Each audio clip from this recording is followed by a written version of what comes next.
Bonjour à tous, il est 12h30 à Tiapoum, région du Sud Comoé et partout en Côte d'Ivoire. Merci de suivre votre rendez-vous de l'actualité sur RTI2.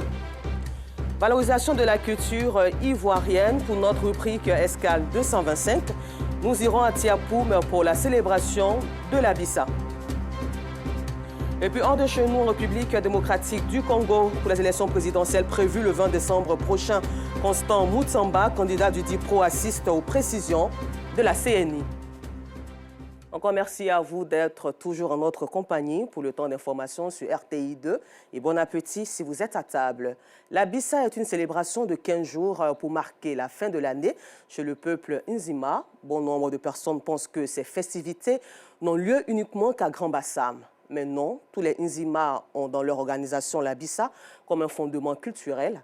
Et les Nzima, on les retrouve à Bassam, à Tiapoum et à Béini, à l'ouest du Ghana, dans le département de Takoradi. Ceux du Ghana sont les premiers à célébrer la Bissa.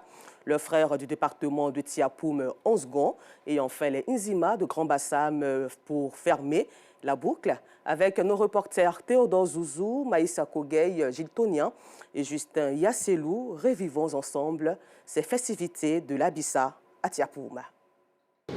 Tiapoum, chef-lieu de département dans la région du Sud Comoé. Dans cette localité vivent en majorité les Nzima, autrement appelés Apollo. Cette année, depuis le 15 octobre, ce peuple reçoit la Bissa, deuxième étape d'une célébration débutée à Béini, au Ghana. Une tradition qui confirme la présence de ce groupe ethnique au pays voisin et surtout son origine. Dans la matinée de ce vendredi considéré comme saint, Tiapoum présente un visage attrayant. Dans l'après-midi, à un peu plus de 13 heures, l'ambiance change. Les populations occupent l'artère principale de la ville, la place du festival et l'espace réservé à la célébration officielle. Elles attendent impatiemment la parade du roi qui vient rassurer quant à l'effectivité de la célébration de la Bissa. 14 heures. L'atmosphère grimpe d'un cran. Cette artère importante de l'agglomération se vide de ses occupants et fait place à des personnes habillées en t-shirt rouge ou orange, armes blanches en main, déguisées et faisant retentir des sifflets.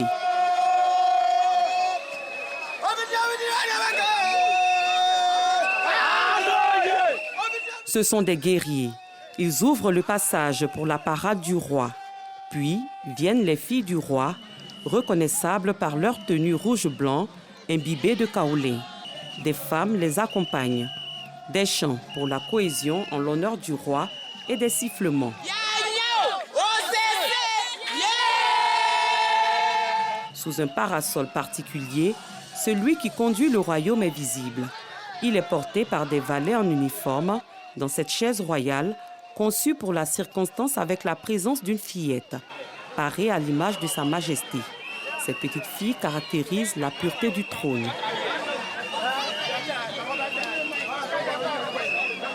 Un parcours rythmé et mouvementé. Sa Majesté Krouchi IV, dans son trône mobile, est suivie par 2 personnes.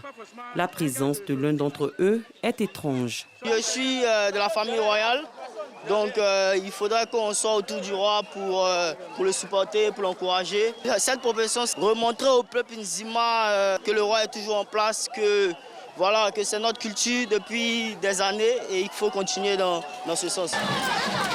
Cette procession draine du monde. Le roi, en plus des attributs qu'il brandit de temps en temps, en esquissant des gestes majestueux, jette des pièces de monnaie, des biscuits et des bonbons.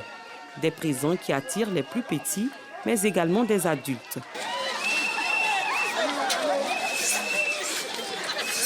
Ils sont offerts par le roi et apporteraient le bonheur, la prospérité et la santé. Les guerriers, eux, ne se font pas prier. Leurs armes sont utilisées pour intimider. Notre rôle, c'est pour protéger le roi, assurer sa sécurité. Il ne faut pas que les enfants vont nous amener pour faire tomber le roi. C'est à cause de ça qu'on charge les enfants. Quand tu aimes les enfants, tu es roi, tu aimes tout le monde. Donc, avant de te charger, tu es obligé de jeter les jetons, comme ça, bonbons, pour donner les enfants. Le parcours se termine à la place où les tambouriniers de la Bissa font preuve de hardiesse. Le roi et sa fillette ne peuvent se passer de danser en faisant le tour.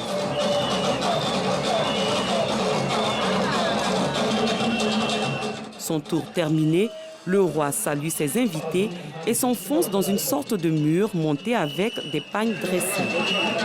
Après avoir fini de faire parade avec lui, il faut le déposer à terre. En descendant là, il se pourrait que son pagne qu'il a mis là soit peut-être un peu dérangé. Donc il faut le couvrir pour pouvoir le faire descendre. Maintenant quand il descend, on l'arrange, il finit et puis maintenant on enlève les pagnes. C'est comme une mise en chambre. La mise en chambre achevée, le roi prend place sur son trône. La fête commence avec l'entrée sur scène des Komians pour purifier les lieux.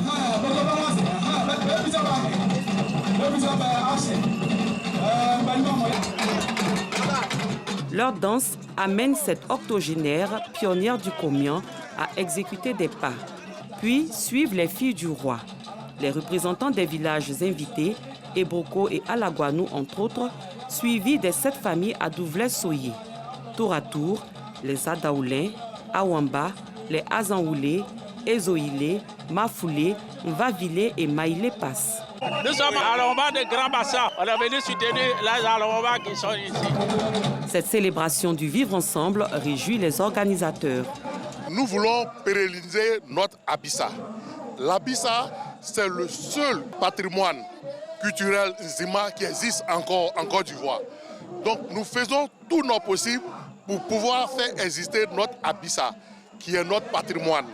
Et l'Abissa est un facteur de cohésion, de rassemblement autour de sa majesté.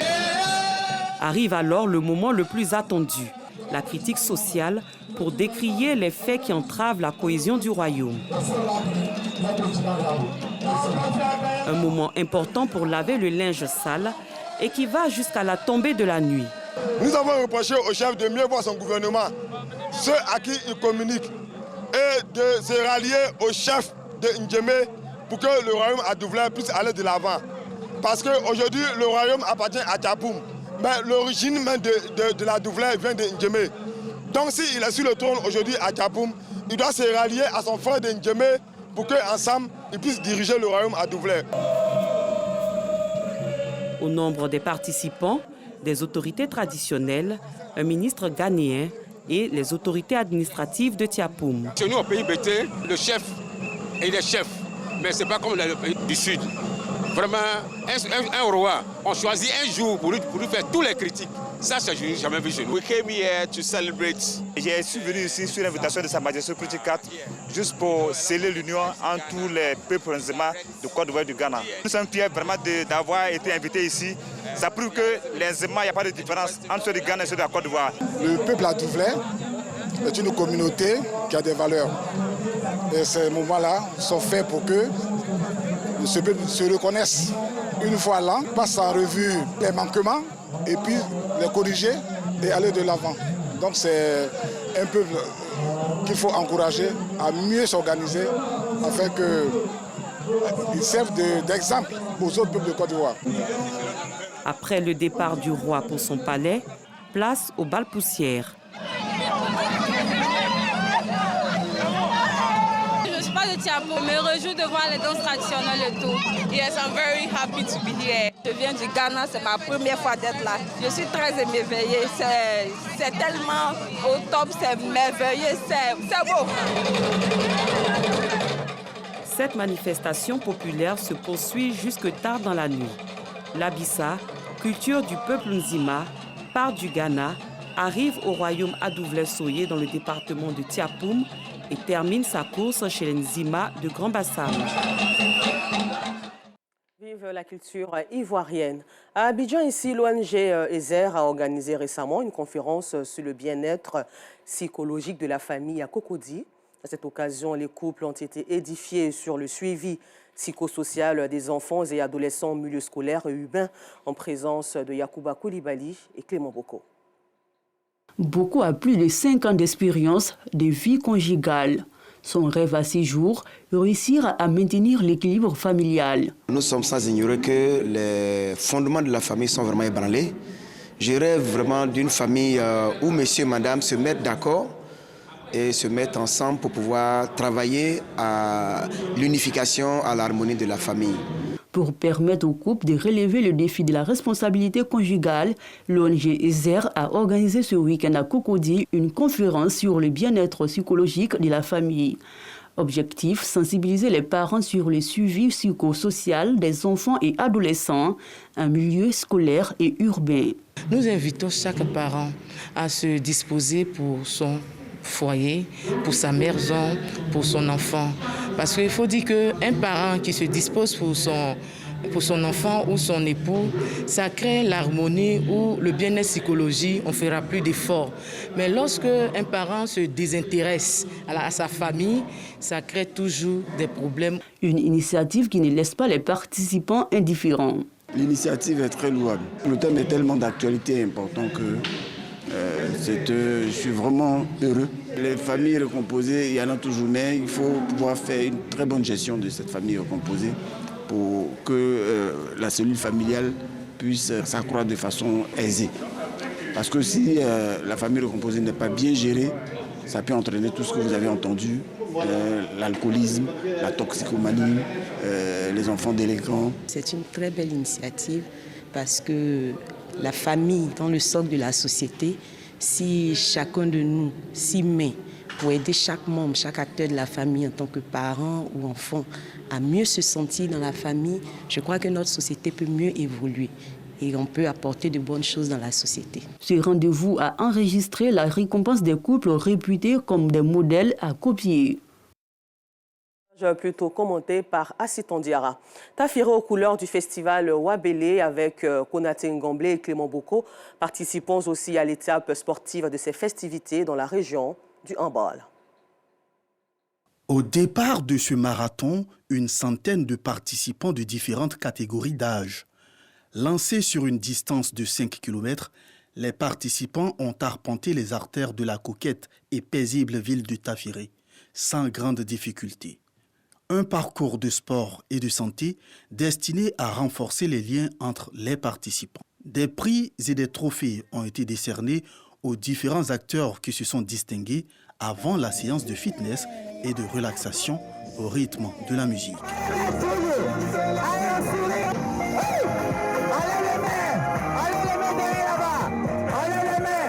À 200 mètres de là, la place Wombélé, spécialement aménagée pour l'occasion, accueillait les boulistes venus de l'ensemble du territoire national.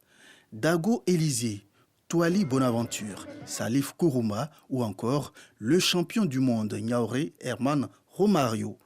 Ils étaient nombreux, les grands noms de la pétanque ivoirienne, organisés en série doublette, à s'affronter sur les différents terrains. De belles empoignades placées sous le sceau des retrouvailles et de la cohésion entre les boulistes. Nous sommes des férus de sport à Tafiré.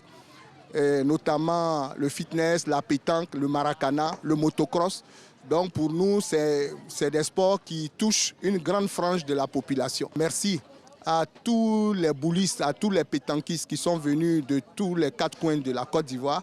L'important est de participer. Ce n'est pas le gagnant qui va compter. Après le lancer de bouchons effectué par le promoteur du Wambélé Festival, Ousmane Koulibaly, venu communier avec les 65 doulettes en compétition, c'est parti pour les phases éliminatoires. Si certains ont brillé, d'autres sont sortis prématurément de la compétition, à l'image de Touali Bonaventure et Orega Mathieu, récemment champion de Côte d'Ivoire, série doublette. Après 10 heures de compétition, la doublette Diabaté Bamori de Kamunokro de Boaké a rendez-vous à la tombée de la nuit avec le duo Richemont Orega Bouddha Adama, sociétaire de KSK Pétanque Club de Cocody. Une finale vite maîtrisée par Boaké qui l'emporte aisément 11-1 en 50 minutes de jeu. À l'heure des récompenses, les 32 premiers au classement général ont été récompensés avant que Kamunokro de Boaké ne reçoive le trophée de vainqueur des mains du maire de Tafiré, Charles Sanga, un trophée, des médailles, plus une enveloppe d'une valeur de 300 000 francs CFA. Au regard de l'enthousiasme des boulistes et leur attitude positive, le rendez-vous de Tafiré a été un succès. Rendez-vous est pris l'année prochaine pour une autre édition. Et puis nous terminons ce temps d'information hors de nos frontières. Élection présidentielle en RDC prévue pour le 20 décembre prochain. Constant Moutsamba, candidat du DIPRO, assiste aussi aux précisions de la CENI. La Commission électorale nationale indépendante doit organiser encore une réunion prochainement. Merci de nous avoir suivis et bonne suite de programme sur RTI2.